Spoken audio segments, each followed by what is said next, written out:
Hi folks, Chris Voss here from the ChrisVossShow.com, the ChrisVossShow.com. Current blog post we want to share with you, of course, review the latest of social media and technology. Be sure to give us a like, follow us on YouTube, and follow the ChrisVossShow.com all the time. We get all the major phones from all the major phone companies, so make sure you stay tuned in so you can see all the latest and greatest as they come out, and be sure to see all the review versus comparisons that we do with all these different phones. We're going to review probably about 20 different phones against some of the newest ones that come out every time one comes out. So let's take a look at what we have today. We have the AT&T Motorola Moto X that's just come out. We're doing a versus benchmarks comparison with the AT&T Samsung Galaxy S4. Thanks to AT&T.com for providing these phones for us with the fastest upload-download service. And be sure to watch for all the other AT&T phones that we review also. So we're going to be reviewing these two. Now, we'll just be doing benchmarks on this video. Be sure to watch our other videos. We do full comparisons and the camera separation video where we do just the camera itself. So let's get into it. Let's see how these two go at it head-to-head. Okay, so here we're looking at the Geekbench 2 scores that both these got. Now, there's a Geekbench 3 out we'll also take and review. The score on the HTC One came in at 2080, which is pretty normal for the many times we tested it. And the Geekbench 2 score came in at 3215.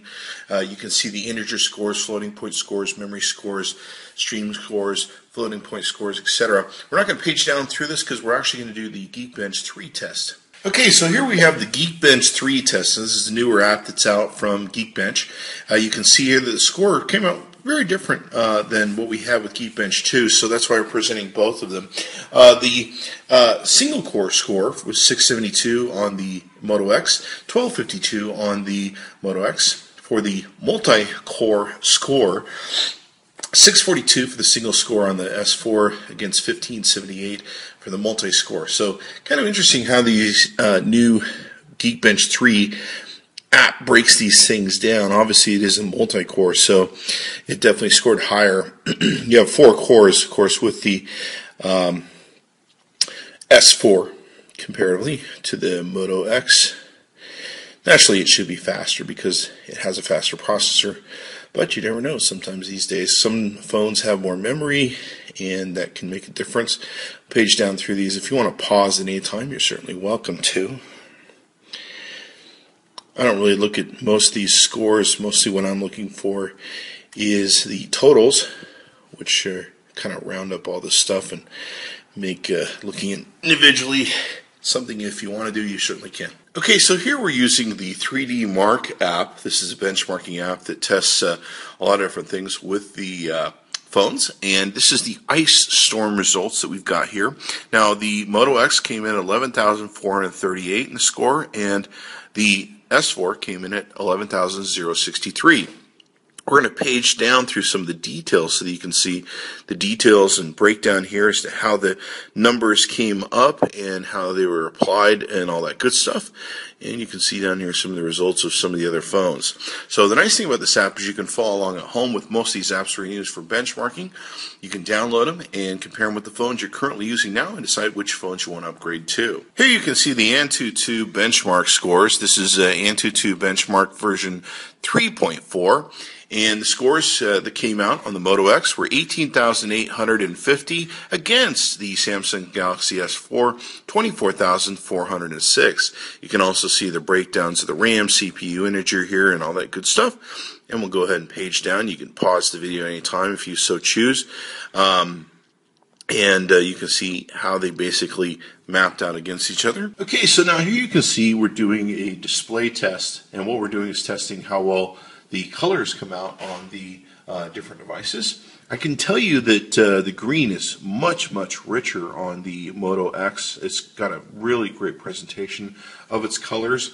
And they seem much more defined. I'm not sure why, because I know the PPI is higher on the Samsung S4, but I got to tell you the green's much richer, the red, all the colors are much more richer on the Moto X. So whatever they've done with this screen, they've done a really good job, especially since they don't have as many pixels per inch as the Samsung, but I'm very surprised. It's a very beautiful screen, and I got to tell you, I'm not sure how much you can tell through the camera, but I can tell you, looking at this directly, the Moto X definitely wins this test. Okay, so here with the Moto X, we're using the CF Bench 1.3 version app. This gives us more benchmarking tests that we can take a look at.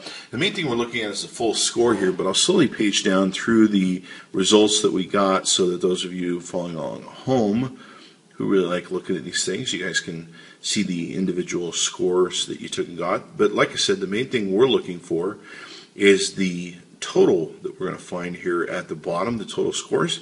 And it looks like we're coming in with total scores on the device. Overall score 14,593 for the Moto X against 26,500 or 673, I believe that is. So the Samsung S4 definitely scoring much better than the Moto X in this test. Here we've run the benchmark and tuning app that you can see. This is an app that you can download, of course, off the Android store. You can see the little icon at the top. It's called benchmark and tuning. Looks like the Moto X scored 16,291 was the score against Samsung S4 30,964. The S4 clearly winning in this result. Here we're using the Billion Counter app, and the Billion Counter app basically tests the processor by seeing how fast the phone can count to a billion.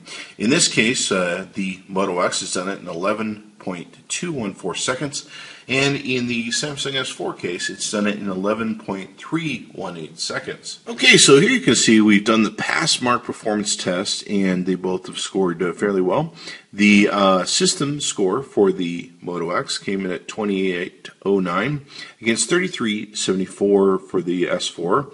We're going to page down. We'll take a look at the CPU test. Now the CPU, of course, we have a quad-core processor over here against the dual-core processor on the Moto X. So you got 6,884 versus 1,450 or 570, and what is it? We got 10,568 versus 7,812 on the disk test. Memory 3276 versus 2956 on the memory test, and 2D graphics tests we have 2827 versus 2496. And then on 3D graphics test, we have 811 versus 1080. Okay, so here we have the GPS test, and what this basically does is tell us how well each device can pick up as many satellites as it possibly can to know where it is on the planet. You can see here that the Moto X is picking up an accuracy anywhere from, well, I've seen it down to 10 feet. It's now up to 26 and 30 feet for some reason. And it's got 30 satellites in view. It's picking up down to 12. And it's using about 9 to 10. You can see the S4 is doing a much better job of picking up satellites, 23 in view and 22 in use. Here we have the Vlamo app scores, and the scores in the Moto X came in at 2444 versus 772 on the Metal scores. And on the S4 for HTML5, we came in at 2185 and 730. On the Metal scores for the S4. Okay, so here we've run the Quadrant Standard app. You can see the scores here. We scored 8260 on the Moto X, and on the Samsung S4 we scored 12127. You can see some of the other scores down here below in the CPU, memory, I/O, 2D, and 3D ranges. Here we have the GFX Bench 2.7.2 test. Now this is the old GL Bench, if you're familiar with the GL Benchmark app. This is the newly updated one. Looks like we did, with the new updates, 903 frames at 16 frames per second compared to 869 frames at 16 frames per second on the S4.